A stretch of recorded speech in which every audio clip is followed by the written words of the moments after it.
Also wenn von doch kein guten Tag ist, mal wieder ein Buch zur Hand zu nehmen, dann bin ich auch nie. Der 6. September ist der Lees- en Buchtag. Weil das hat ein Bibliothekar aus Amerika in den 2000er Jahren in das Leben gerufen. Sie wurde mit jungen Menschen Lust tot Lesen machen. Und das ist auch heel wichtig. Kijkt ihr sich die Statistiken von den letzten Jahren an, so nehmt von den 6 bis 13-Jährigen in Deutschland bloß noch 15% schon mal wieder ein Buch zur Hand. Und dabei ist das Lesen so gut und wichtig für uns.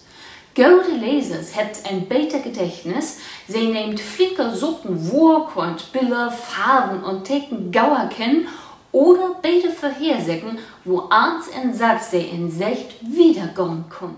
Bolker haut den Breitenkasten jung und fit.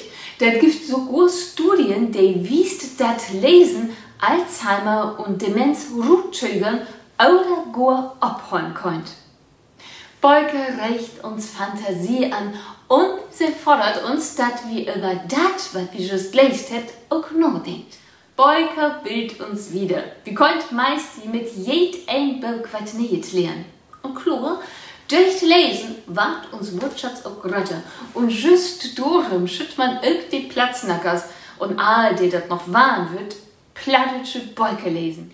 Ich habe mir von doch die Wollhandkrabben und andere Geschichten von Wolfgang Borchert, sie Mama Förnung von Hertha Borchert.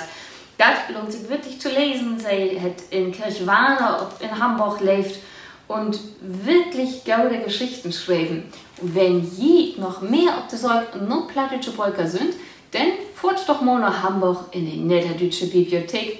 Ob dort könnt ihr Masse Bolkers finden.